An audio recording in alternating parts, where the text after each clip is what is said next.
Man ir bijuši vairākie momenti dzīvē, kur es saprotu, ka es esmu pati sevi ierobežojusi, kur ir bijuši tādi, insight momenti, kuros es saprotu, bāc, šis visu laiku bija iespējams, un es vienkārši sev to neatļāvu, un viens no tiem momentiem ir par maniem matiem. Es pirms 2 mēnešiem nogriezu matus, un man pirmo reizi ir tik īsa zēngalviņa, ja? Un man visu mūžu likās, ka tas nav iespējams, ka lai nu kurš, bet ne es, jo man ir apaļa seja. Un šī pārliecība bija ļoti dzīva, jo tas ir tas arī, ko man cilvēki teica, ka man ir apaļa seja. Es taisīju testus internetā, un tur man arī teica, ka man ir apaļa seja. Un es tam ticēju. Es pat gāju pie stilista ar tādu mazu baili, prasīju, pagaid, bet vai tiešām man ir apaļa seja? Un viņi teica, jā, tev ir. Un cilvēki ar apaļu seju negriež īsus matus, viņi negriež, jo tad viņi neizskatās skaisti. Un es gribu izskatīties skaisti un gribēju, un tāpēc man vienmēr bija salīdzinoši gari mati. Un tad, īsākais man kaut kur līdz šejienē ir bijis, ja, kad es tā riktīgi saņēmos. Un pirms 2 mēnešiem pilnīgi eksprontā, neplānojot, es eju garu spoguli, paskatos. Pagaidi. Vai es varētu nogriezt īsus matus? Vai tas ir iespējams? Un es skatos, un tā sajūta ir tik dzīva un tik īsta, ka man liekas, jā. Un es daudz nedomājot, neatļaujot sev tur izdomāt atrunas vēl kaut ko pēc 2 dienām, nogriezu sev īsus matus. Un man tik ļoti patīk. Un tas nav par matiem, tas ir par to iespēju, ko es sev devu darīt to, ko es gribu darīt. Par spīti saviem stāstiem un patiesībām, kas man tur galvā man ierobežo un liek domāt, ka es esmu mazāka, ja, nekā es patiesībā esmu. Un ka man ir mazāk iespēja, nekā man patiesībā ir. Un vēl viens tāds stāsts man ir par Taizemi. Es pirms kādiem 3 gadiem braucu pārziemot uz siltajām zemēm. Un man bija tāda pārliecība, pirms es aizbraucu, ka ka pārziemot uz siltajām zemēm var tikai cilvēki, kas ir ļoti bagāti. Tas ir forši. Es protams, ka gribētu, bet to var tikai cilvēki, kas ir ļoti bagāti, ja? Kuri tur pelna, nesko brauc ar neskādu mašīnu, un, es nē, kā tais. Un tad es ar savu tā laika partneri, mēs kaut kā pieņēmām to lēmumu, atlikām tur naudiņas, un es atceros, ka ir kaut kāds janvāris, un es sēžu pludmalē, Kopaņanas tādas vienas Taizemes salas pludmalē, uz tāda koka baļķīša, un man ir mans blociņš, un es viņā rakstu, un es skatos uz skaistu saulrietu. Un man darba čatā nāk ziņas, ja? Es tur neiesaistos, es vienkārši redzu, ka tur notiek tā zapāra, kas tur vienmēr ir bijusi, un man tās prieks, ka es tur neesmu, un es sēžu tajā pludmalītē, un man nāk tā sajūta, ka vienīgais, kas ir pamainījies, kāpēc es tagad varu atbraukt šo pludmalīti, ir nevis tāpēc, ka es tagad pelnu vairāk nekā iepriekšējos gados, vai tāpēc, ka es tur laimēju loterijā, vai ka man tur partneris izmaksāja ceļojumu. Nē, tāpēc, ka es izlēmu, ka es gribu pārziemot. Un es sev atļāvu noticēt, ka arī es varu pārziemot. Un ka man nevajag būt miljonāram, ka man tur nevajag būt neskādām tur finansiālām iespējām, lai es varētu tos 2-3 mēnešus pavadīt siltajās zemēs. Un man tas brīdis norāva jumtu, jo es atkal sapratu, ka es biju ielikusi sev kastītē, un man likās tā, cilvēki, kas pelna tik, cik es, viņi nevar atļauties pārziemot, jo tas nav pietiekami. Bet patiesībā, tad, kad es izlēmu, ka es gribu braukt uz to Taizemi, es aizbraucu, un man pietika nauda, un tas bija pats fantastiskākais. Es atceros, ka es braucu atpakaļ, un es sapratu, ka man ir tikpat daudz naudas kontā, cik parasti. Ka nekas nav mainījies, nav tā, ka es tur esmu mīnusā vai vēl kaut kā. Un es domāju, ko? Tā kā ko? Ka es jau varēju tajā Taizemē būt 4 gadus vai 10 gadus atpakaļ. 10 gadus nē, tad tas bija pusaudzis, bet sapratu domu. Un šīs ir tās pieredzes, kas man rāda, ka cilvēki mēs dzīvojam kastītē. Un es dzīvoju riktīgā kastītē, kur es sev uzradu tādu drošības barjeriņas, ja, robežas, kas ir patiesībā veselīgi, bet aiz tām veselīgajām robežām ir arī tādi mūri, ja, un tie mūri atkal ierobežo. Tā sēta, ko mēs ap sevi esam uzcēluši par to, ko mēs varam, kas mums sanāk, kādi mēs esam, kāda ir pasaule, kādi ir cilvēki, kāda ir nauda, kādas ir manas attiecības ar veselību. Tas sāk ierobežot, un kaut kādā brīdī tās robežas palīdz, bet tie mūri, tie nepalīdz, tie galīgi nepalīdz. tie liek dzīvot tādu dzīvi, kas kaut kādā brīdī vairs nav autentiska tev. Kaut kad tas rezonēja, ja? Kaut kad tās stāsti un pārliecības, kas bija, viņas rezonēja, viņas bija vajadzīgas. Bet kaut kādā brīdī tu sāc savā dzīvē just diskomfortu, tu sāc just, ka varētu būt kaut kas vairāk, ka tev nepietiek vieta tajā, ko tu dari, ka nav interesanti, ka nav aizraujoši, ka nav tā, ka ceļos no rīta un ir krūti dzīvot. Manuprāt, tas ir rādītājs, ka es esmu mūros, kas man ir par šauru, un tie mūri ir jāsāk jaukt nost. Un, lai tos mūrus varētu sākt jaukt nost, vajag gaismu, vajag iespīdināt savā dzīvē gaismu.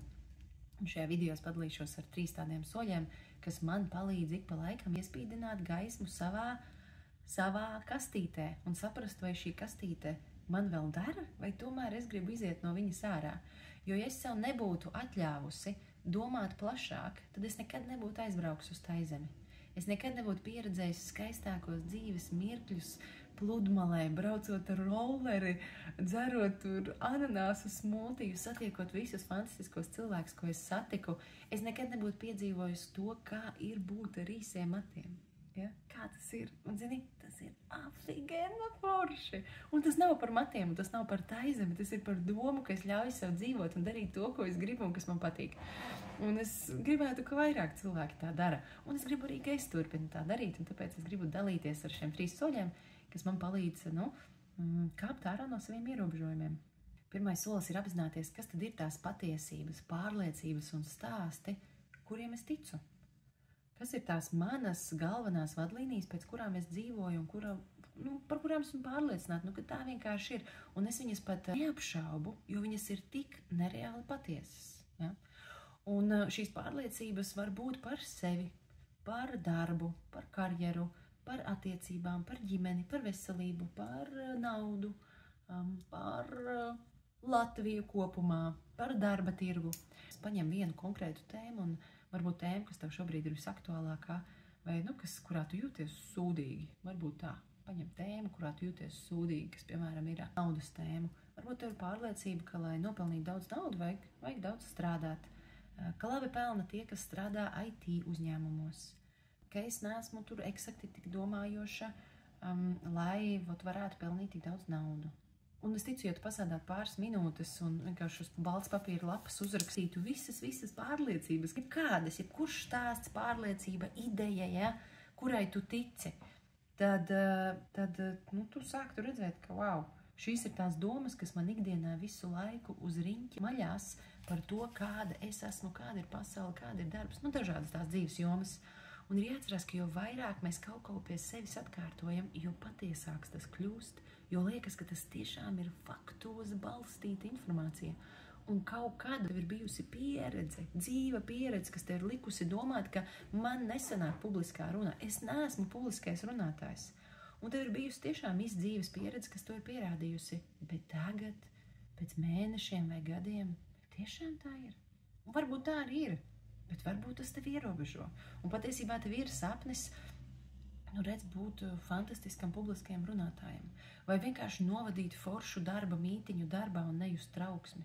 Un tad otrais solis ir iet cauri šīm pārliecībām, šiem stāstiem un pajautāt sev, vai šī pārliecība mani iespējo, vai atkal viņa mani ierobežo. Ja? Un ja tevi iespējo, tad liec plusiņu klāt, un ja ierobežo, tad liec mīnusiņu.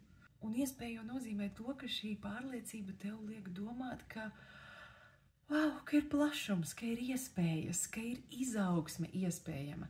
Un atkal savukārt ierobežojoša pārliecība būtu tāda, kas tev liek just tādu, kaitai, tā jau ir, kādam jau tas krusts ir jānes, ne visi dzīvē jau var sasniegt savus sapņus, ja?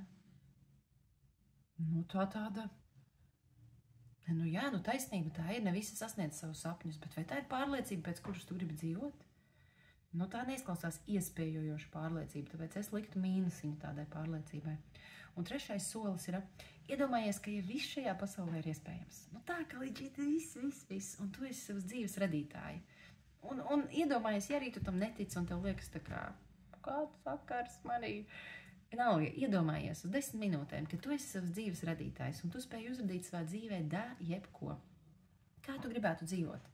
Kāda tu pati gribētu būt, kādās attiecībās tu gribētu būt, kādas attiecības ar naudu un savu veselību tu gribētu, kādās draudzībās tu gribētu būt, ko tu gribētu domāt par karjeru, par pelnīšanu, par Latviju, par sabiedrību, par cilvēkiem. Un atkal ņem to pašu un raksti. Kas ir ideālā variantā tas, kā tu gribētu, lai ir? Un, ja galvā skan kaut kur tā doma, ka tas nemaz nav iespējams, kaut kāds fufelis, tad es tev gribu pastāstīt atšķirību starp iztēli un domāšanu. Un abi šie te ir procesi, kas mums kā cilvēkiem ir tikpat dabīgi kā elpot. Un gan iztēle, gan domāšana strādā uz problēmas situācijām. Tad ir problēma situācija, un tad ieslēdzās domāšana, un tad viņa iet konkrētiem soļiem cauri, kas tur ir analīze, sintēze, vispārināšana, salīdzināšana, lai viņi nonāk līdz kaut kādam kopsaucējam, līdz gala rezultātam. Un tad viņa tā iet, reku problēma situācija, reku šīs domāšanas operācijas, un tad viņa atnāk līdz kādam secinājumam, un tas secinājums varbūt atkal ir problēma, un tad viņa atkal iet cauri analīzē, sintēzē, salīdzināšanai, un tad viņa iet atkal tālāk. Un tā notiek domāšanas process solīt pa solītim. Savukārt iztēle arī sākās no problēma situācijas, bet viņa sāks no tādas problēma situācijas, kas ir neparedzama, kas ir tāda, kur domāšana nezina, ka ir tāda situācija, kur domāšana nesaprot, vai tagad analizēt, vai vispārināt, vai pagaidi, kā aptvert to, kas notiek. Un tad iztēle nāk iekšā. Un kad iztēle nāk, viņai ir tā maģija, ka iztēle spēja radīt gala rezultātu bez konkrētiem soļiem, kā nonākt līdz šim gala rezultātam. Tas nozīmē, ka iztēle, ja domāšana iet solīt pa solītim, lai nonāktu līdz gala rezultātam, risinājumam, tad iztēle jau pašā sākumā, pateicoties tam, kā viņa strādā, viņa aizved mūs līdz gala rezultātam. Un tāds piemērs būtu, ka tu tagad, piemēram, ieeji savā jaunajā dzīvoklī, ja? Un viņš ir tukšs, tur ir tukšums, bet skaisti izremontēts, un tu tā skaties apkārt, ja? Un tu jau redzi, ka tur būs smugs dīvāns, un te būs liela glezna, un te mēs sēdēsim tēju un kafiju dzersim, ja? Man Zosāts stāstot. Jā, un tu redzi, tu iztēlojies to gala rezultātu, un tu nezini, kur tu dabūsi to smuko dīvānu, kur būs tie smukie aizskari, ko tu redzi savā iztēlē, bet tu jau redzi to gala rezultātu. Un tu vari apvienot iztēli un domāšanu, jo, ja tu palīdzi ar iztēli sev iztēloties gala rezultātu, un to reāli spilgti redzēt savā acu priekšā šo dzīvokli, ja, kas tur kā izskatīsies, tad domāšana tev pēc tam palīdzēs saprast, kādi ir soļi, lai nonāktu līdz šim gala rezultātam. Un tad tava domāšana tev teiks, pagaidi, bet es redzēju, pirms 3 nedēļām internetā tur bija tas veikals, kur viņiem bija atlaides dīvāniem. Es tur varētu pastīties to smuko dīvānu. Un pagaidi, gleznotāju, es tak Instagramā sekoju tai meitenei, kura tak ir tāda gleznotāja, un es viņai varētu palūgt privāto gleznu, lai uzglezno man, ja? Tas nozīmē, ka patiesībā iztēlojoties to, kā tu gribētu, lai ir, tu palīdzi tavai domāšanai, kur varbūt šobrīd ir tādā tā kā autā. Viņa domā, pats, es nezinu, ko ar savu dzīvi darīt, jo, ir diezgan neprognozējama, nesaprotama situācija. Tad lietā savu iztēli, iztēlojies gala rezultātu, un tad, kad tu būsi redzējis savā acu priekšā to gala rezultātu, un kad viņš būs skaidrs, ja, tad tava domāšana tev sāks likt solīšus, kā tur nokļūt. Un tas notiek neapzinās. Tas vienkārši notiek. Tā strādā mūsu prāts. Ģeniāli, vai ne? Ļauj sev šajā 3. solī padomāt, pats, ja viss ir iespējams, kāda es gribētu būt, kādas gribētu attiecības, kādas es gribētu pārliecības un sajūtas par savu veselību, par iespējām, par pasauli. Vēl var palīdzēt padomāt, kādas pārliecības vai patiesības varētu būt cilvēkiem, kuri ir šādā realitātē. Ar domu, ka, piemēram, ja tu tagad esi uzrakstījis, ka tev gribētos citādas attiecības ar savu ģimeni, ja? Ka tagad tās pārliecības, kas tev ir par ģimeni, ka tur viņi ir smaga un nogurdinoša, un patiesībā ar ģimeni laiku pavadīt, tas izsūc tikai enerģiju, un ģimene, tur vienmēr problēmas ar viņu. Tad tu vari padomāt sajūtās, kā cilvēki, kuriem ir veselīgas attiecības ar ģimeni, kuriem ir tādas attiecības, kādas es gribētu, kādas ir viņu pārliecības, kādi varētu būt viņu stāsti, ko viņi sev galvā stāsta par ģimeni. Jo tik ir tie cilvēki, kuri brauc ar ģimeni satikties ar prieku, kur ir mīlestība par viņiem runā, kur pavada laiku, kur izpalīdz viens otram. Padomā pie sevis, tā iztēlojas, kā varētu būt, ko viņi savā galvā domā par ģimeni, un tad pieraksti to. Jo var gadīties, ka kad mēs dzīvojam konkrētā kastītē un domājam vienas un tās pašas domas, kas rada to realitāti, kādā mēs dzīvojam, ka mēs pat nezinām, ko citi domā, jo tas burbulis, tie mūri ir tik, pats milzīgi uzcelti, ka sajūta, ka nekā cita ārpus maniem šaurajiem mūriem nav. Un, lai izlaustos, tu vari sākt lūkoties šķirbiņās tajos mūros, kā citi dzīvo, Un tas tev var palīdzēt pietuvoties, savu mūru nojaukšanai un jaunas realitātes uzradīšanai.